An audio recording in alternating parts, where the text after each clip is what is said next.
Este podcast va a tratar sobre una mesa redonda en la cual vamos a discutir cuál de las 7 lámparas de John Ruskin de la arquitectura es más utilizada en México actualmente.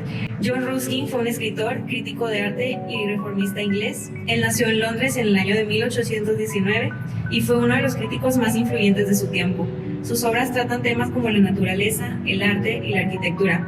Él creía que esta última tenía que ser más que simplemente belleza. La arquitectura tenía que demostrar la combinación entre arte, ciencia y filosofía. Ya en 1849 fue cuando Ruskin publicó el artículo de las 7 lámparas de la arquitectura. Por el tiempo en el que fue publicado, su objetivo era exponer los principios esenciales de la arquitectura ligados con atributos morales y cómo estos eran cruciales para entender y valorar la arquitectura de la época, la cual era la gótica, sobre la renacentista. Encontramos primero lo que es la lámpara de la belleza. Esta lámpara destaca la importancia de la estética y de cómo los detalles arquitectónicos deben de reflejar la belleza de la naturaleza. A menudo lograda mediante ornamentación y materiales que tienen una calidad visual muy atractiva.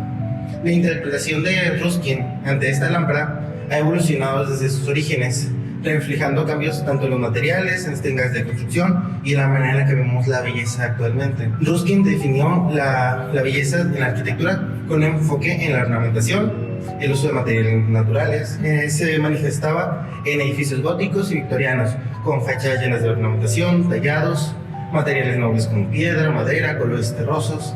Los detalles constructivos, como las molduras y los arcos, buscaban reflejar la naturaleza y transmitir una sensación de armonía y esplendor. La belleza arquitectónica tenía un propósito moral para Ruskin, como lo es elevar el espíritu y reflejar los valores de la sociedad. Hoy en día, el concepto de la belleza en la arquitectura ha cambiado y las interpretaciones de esta lámpara se basaban en la simplicidad, la funcionalidad y la integración con el entorno. En este sentido, la lámpara de la belleza también busca experimentar que conecte el usuario con su entorno.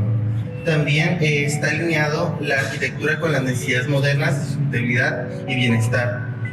Un ejemplo de un antes y una ahora en cuanto a la belleza en la arquitectura podemos encontrarlo en 2 ejemplos. El primero, de belleza antigua, sería la Catedral de Notre Dame, llena de ornamentación detallada, las fachadas llenas de esculturas y gárgolas, rosetones, vidrieras de colores, con simbolismos profundos que tratan de ser la belleza ligada al propósito sagrado del edificio. Además de que está construido con materiales naturales como piedra caliza. Esto en contraste a lo actual, tenemos el Museo en Bilbao, diseñado por Frank Gehry, que representa una visión más contemporánea de la belleza de la arquitectura. Podemos encontrar formas escultóricas pero abstractas, una estructura fluida y orgánica que se inspira en la naturaleza, pero sin ser representada directamente en figuras muy específicas o símbolos figurativos. Esto permite una interpretación de la belleza del edificio. Los materiales se han modernizado, el uso de titanio, vidrio en paneles que reflejan la luz, ya sea en contrastes de juegos y sombras, además de que ahora se interacciona más con el entorno. La belleza que aquí se incluye en este edificio es, por ejemplo, la integración del río y el paisaje de Bilbao, creando una armonía visual que experimenta caminando a su alrededor. Bueno, ahora yo les voy a contar sobre la lámpara de la verdad. Y bueno, esta lámpara trata sobre la honestidad y fidelidad hacia todo el proceso constructivo, y esto es con el objetivo de reforzar la integridad y la autenticidad de un diseño arquitectónico. Busca reflejar la verdadera naturaleza de los materiales y del método que fue empleado. John Ruskin rechazaba las limitaciones y falsificaciones en los edificios. Él criticaba todas las decoraciones o materiales decorativos que pretendían ser algo que no eran, tales como pueden ser el uso de la pintura que simula el mármol, o el mismo caso pero con la piedra.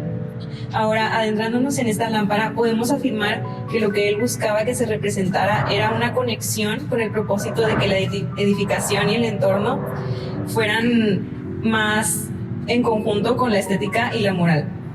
Esto ya que creía que el trabajo arquitectónico no solo debía cumplir con las funciones prácticas, sino que también debía sincerarse con los valores de las personas que lo construyen, así como de quienes lo van a habitar.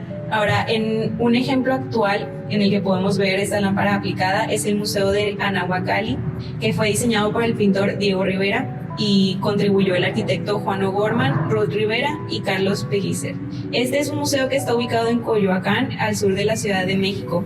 Fue construido de 1933 y 1953. Aquí se llevan a cabo diversas exposiciones artísticas, como pueden ser el teatro, la danza, la pintura o la música. Y este diseño está inspirado en la arquitectura prehispánica. Fue construido principalmente con la piedra volcánica que fue extraída de este mismo terreno, proveniente de la erupción del Citle. De igual manera, utilizó elementos arquitectónicos indígenas como homenaje a estas mismas raíces. Estos materiales fueron empleados para encarnar su verdadera extensión y función. Esto sigue el principio de evitar el uso de materiales o decoraciones.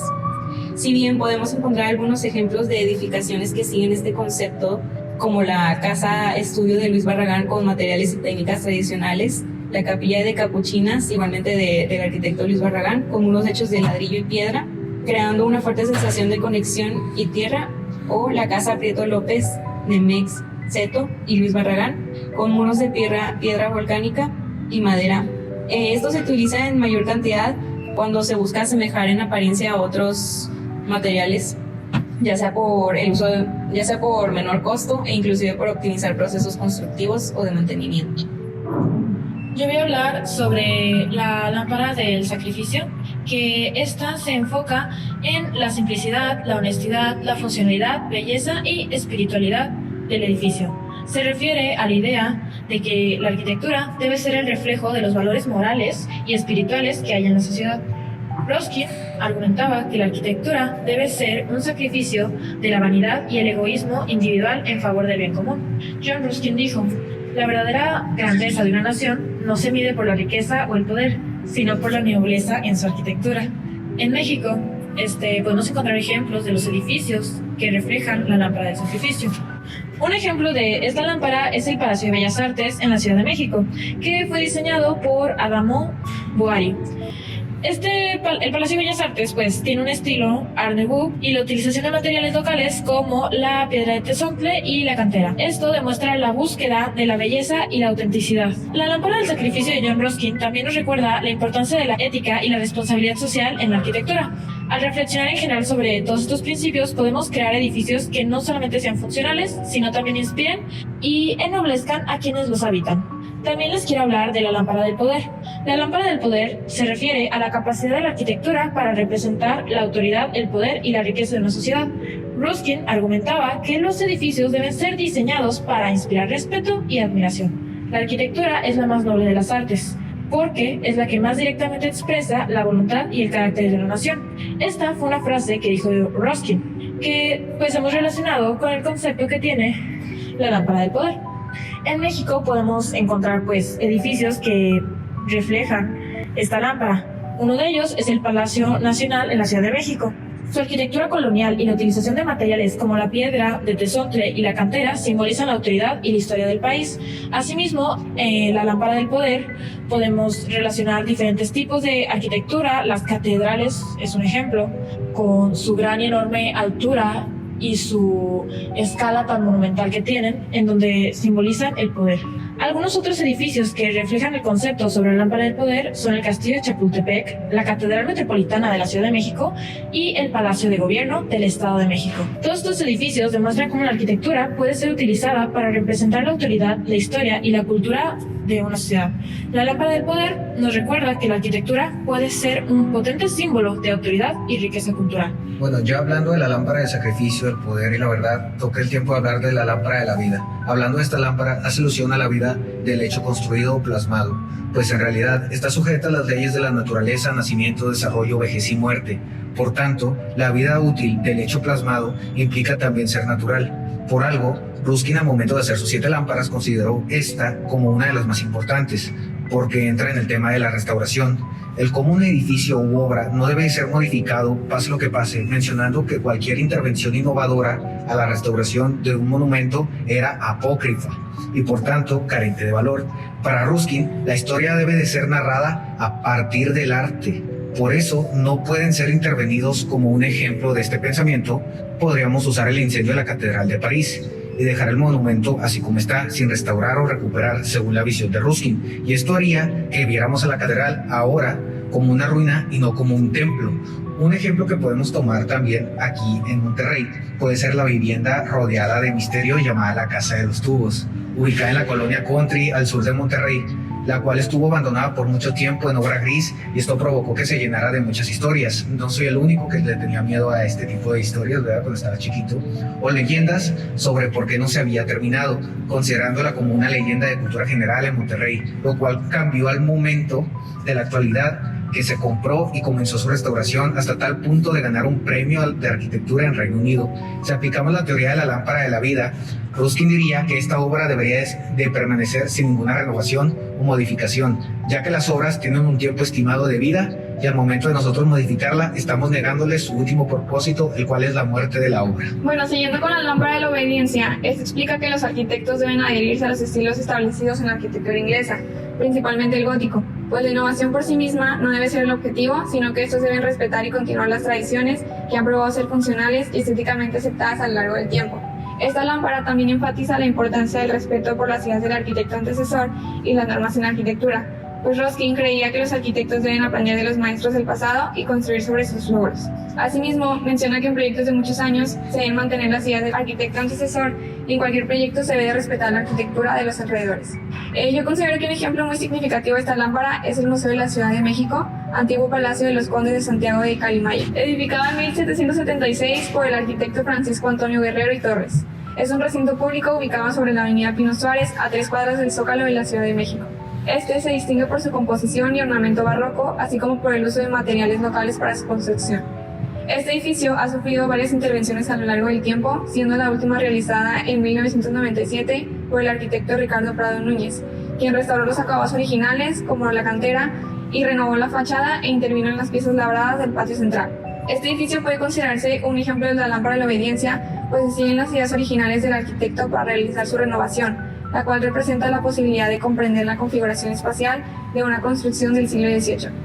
Esta lámpara también se puede ejemplificar en los historicismos, que se refiere a aquellos estilos que buscan recuperar y reinterpretar formas arquitectónicas del pasado, pues trataban de imitar estilos arquitectónicos de épocas anteriores, incorporando algunas características culturales del siglo, como lo son el neogótico, el neoclásico, el neobarroco y el neomudéjar. Y un ejemplo de esto en México sería el templo expiatorio del Sagrado Corazón de Jesús, de estilo neogótico, el cual cuenta con elementos como arcos ojivales, rosetón, vitrales y criptas a semejanza de la arquitectura de la Edad Media. Bueno, en la lámpara de la memoria podemos ver que este concepto de John Ruskin va mucho más allá de la simple preservación arquitectónica. Para él, cada edificio era antiguo, era un símbolo vivo de la historia humana, un testimonio del esfuerzo, la creatividad y el espíritu en épocas pasadas que de alguna manera debía perdurar en el tiempo.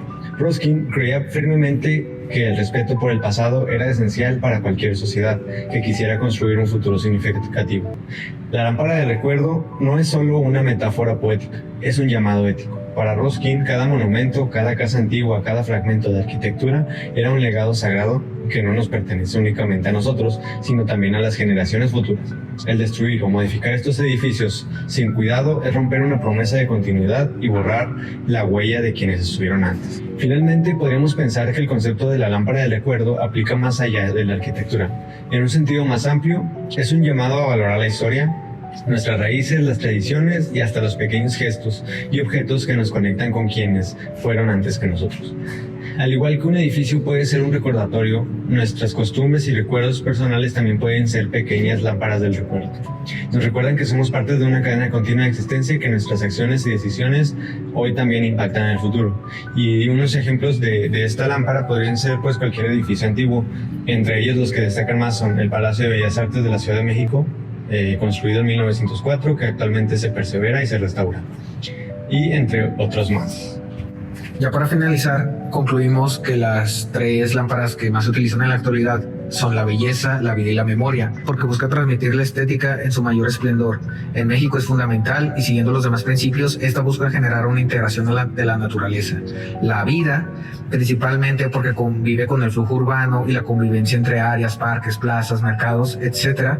y genera espacios dinámicos. Incluso la memoria, que hace referencia a la preservación del patrimonio del país. Muchas de las ciudades mantienen sus características históricas, respetando el pasado, ya que esto es parte de la cultura arquitectónica de la nación. Esto funge como un vínculo entre la entre nuestra historia y la arquitectura. Así como todos nosotros hablamos de las 7 lámparas de la arquitectura de John Ruskin, los invitamos a ustedes a reflexionar sobre estas 7 lámparas y cómo se utilizan en la actualidad, si siguen siendo relevantes para las obras. Les invitamos a que comenten aquí abajo en los comentarios, si están viendo este podcast en YouTube, qué lámpara les gustó más y qué lámpara a ustedes se les hace innecesaria. A todo esto, muchas gracias por escucharnos, un placer.